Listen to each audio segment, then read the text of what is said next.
Як правільна, Гродна, Горадня ці Гародня. У летапісах і гістарычных крыніцах існавалі такія варыянты назвы: Горадзень, Горадзен, Горадна і Горадня. Тапонім паходзіць ад таго ж кораня, што і словы горад, гарадзіць. Фух, нарэшце мы дабудавалі гэты горад. Ну што, як яго назовём? У сэнсе назовём. А горад гэта не назва? Ну не, трэба нешта яшчэ. Ну, хай будзе горад... Горадня. А што? Гучыць міла.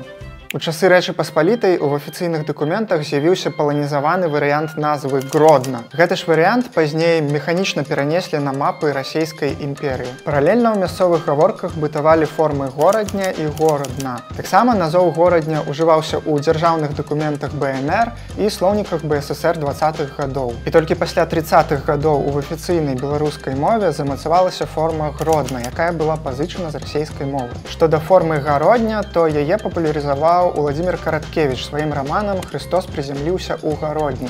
І таму сёння гэтая форма добра вядомая сярод гарадзенцаў. Нават на адным прыкладзе можна заўважыць, што сітуацыя з назвамі беларускіх гарадоў складаная і заблытаная. Таму сёння мы паспрабуем з гэтым разабрацца. Паглядзім, як змяняліся назвы нашых гарадоў у розных дзяржавах, даведаемся, чаму камуністы перайменоўвалі дзясяткі гарадоў і як усё ж правільна, Менск ці Мінск. Яшчэ з часоў Люблінскай уніі сітуацыя са старабеларускай мовай складвалася неспрыяльная. Паступова справаводства ў ВКЛ пераводзілася на польскую мову. А ў 1696 годзе Сейм Польшчы ўвогуле скасаваў статус беларускай мовы як дзяржаўнай і такім чынам адкрыў шлях да татальнай паланізацыі. У выніку чаго назвы многіх населеных пунктаў сталі запісвацца на польскі манер. Прыкладам, спрадвечная назва сённяшняга абласнога цэнтра Берасця паходзіць ад дрэвавай расліны сямейства вязавых берасту. У летапісах горад запісвалі Берасція, Берасце, Берасць. Але паводле польскіх правіл словаўтварэння атрымалася Бжэсць. Пасля падзелаў Рэчы Паспалітай уся дакументацыя пераводзілася на расійскую мову, але пераважна гэта была проста механічная транслітарацыя. Выбітная беларуская тапанімістка Валянціна Ламцюгова апісвала гэта так. Калі Беларусь апынулася ў складзе расійскай імперыі, ні дакументалісты, ні гісторыкі, ні картографы не парупіліся пра дакладнасць перадачы беларускіх айконімаў на беларускую мову. Яны запазычвалі ўжо гатовыя польскія формы і запісвалі іх кірылічнай графікай. У выніку шэраг беларускіх айконімаў увайшоў у гісторыю ў чужамоўнай ці скажонай форме. Расейцы думалі, як лепш транслітараваць польскую назву. Былі варыянты Бржэсць, Бржэст, але ўрэшце выбралі Брест. Іван, тут трэба новы горад падпісаць па-нашаму, але тут назва на польскай.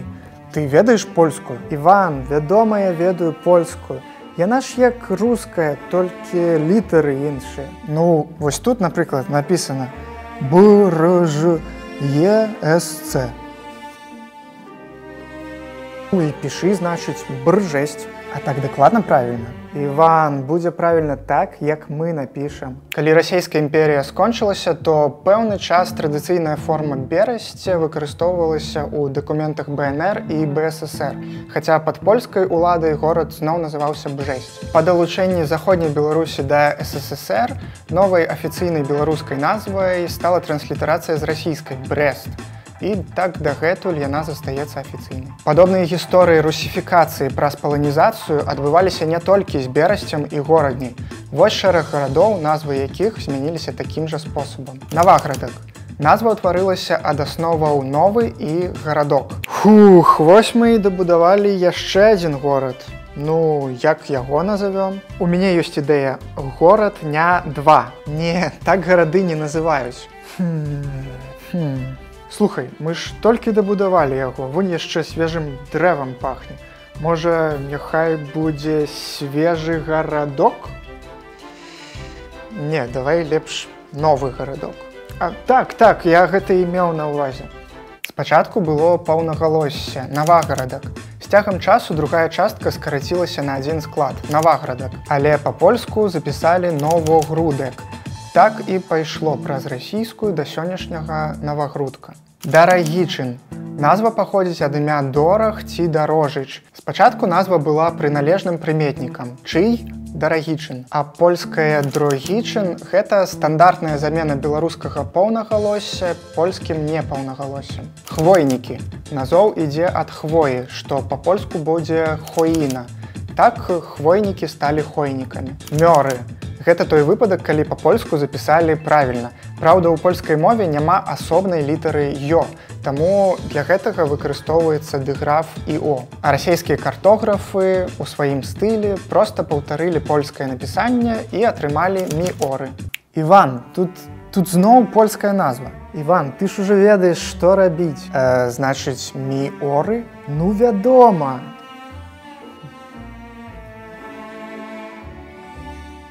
Так і дагэтуль па-расейску горад завецца Міоры, а па-беларуску толькі нядаўна вярнулі праўдзівую назву Мёры. Тая ж гісторыя адбылася з Лёзна, які памылкоўна запісалі Лі-Озна. А што там з Менскам? Тапонім утвораны ад ракі Менкі. Стагоддзямі горад называлі Менеск або Менск. Але на польскі манер выйшла Мінск, а значыць, пазней па-расейску стала Мінск. Цікава, аднак, што ў БССР горад афіцыйна называўся Менскам аж да 1939 года. Але з патрэбы набліжэння беларускіх назваў да расійскіх зноў зрабілі Мінскам. У мінулым выпуску мы прасілі вас пісаць каменты, каб напісаць іх на дошцы. Але так здарылася, што мы записываем гэтае відэа ў дзень, калі выходзіць 3-й выпуск. І мы проста не можам убачыць вашы каментары. Таму сёння мы напісалі каментар з 2-го выпуску, а ў наступным будзе каментар з 3-го. Дарэчы, калі вы не разумееце, пра што гэты каментар, паглядзіце другі выпуск.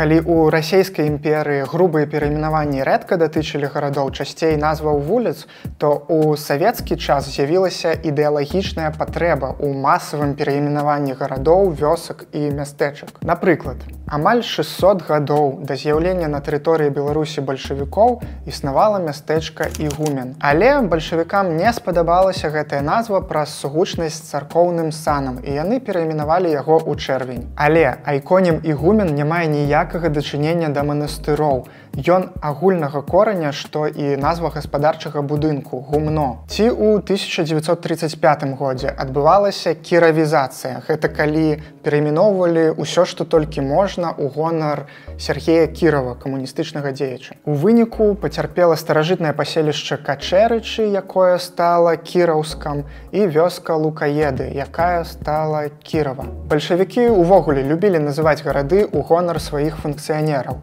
Узяць той жа Дзяржынск. Сапраўдная назва горада – Койданава або Койданаў. Ці існуе яшчэ гістарычны варыянт Крутагор'е. Тапонім Койданаў паходзіць ад міфічнага хана Кайдана, які паводле адной версіі быў хаўруснікам ВКЛ і пасяліўся на Крутагор'і, а паводле іншай быў тут разбіт. Койданава ці Койданаў паселішча называлася некалькі стагоддзяў, пакуль у 1932 годзе бальшавікі не перайменавалі яго ў гонар пачынальніка чырвонага тэрору Фелікса Дзяржынскага. Дзіўныя рэчы адбыліся з Рудабелкай. Цяпер гэта так званы пасёлак Акцябрскі. Тапонім Акцябрскі увогуле супярэчыць беларускай мове. У нас такога слова няма.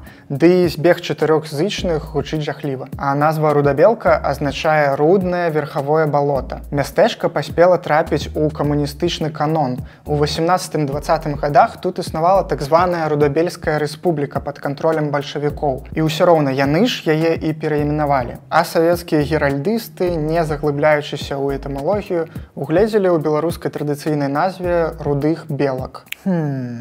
Рудабелка. Рудабелка.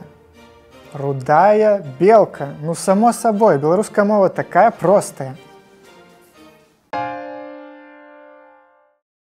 Бывалі і перайменаванні без асаблівай мэты, як здарылася са Светлагорскам. Спрадвечная назва Шацілавічы, ці скарошана Шацілкі, паходзіць ад заснавальніка паселішча Рамана Шацілы. А Светлагорск – гэта тыповая ідэалагічная савецкая назва, якая не мае ніякага дачынення да гэтай мясцовасці ці гісторыі. У сучаснай Расіі, напрыклад, дагэтуль ёсць некалькі гарадоў і пасёлкаў з такой жа назвай. Часам назвы змяняліся праз уяўную немілагучнасць. Так адбылося, напрыклад, з Прапойскам. Тапонім паходзіць ад ракі Проні, у вусці якой узнікла паселішча. У гістарычных крыніцах таксама сустракаюцца формы Прупой і Прапошаск. Так горад называлі стагоддзямі.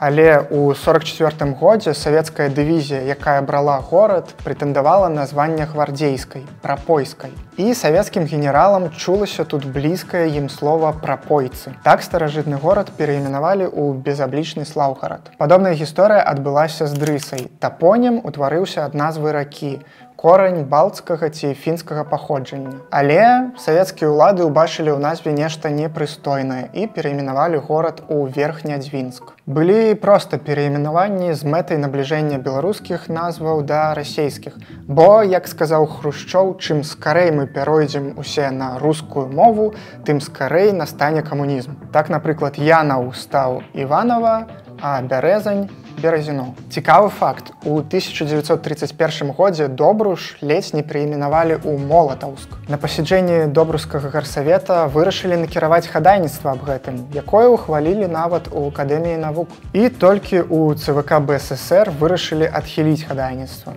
А ў чым праблема? Пасля Акцябрскага, мне здаецца, ўжо нікога не здзівіць ні Молатаўск, ні Серпаўск. Такім чынам пераіменаванні адбываліся да развалу СССР.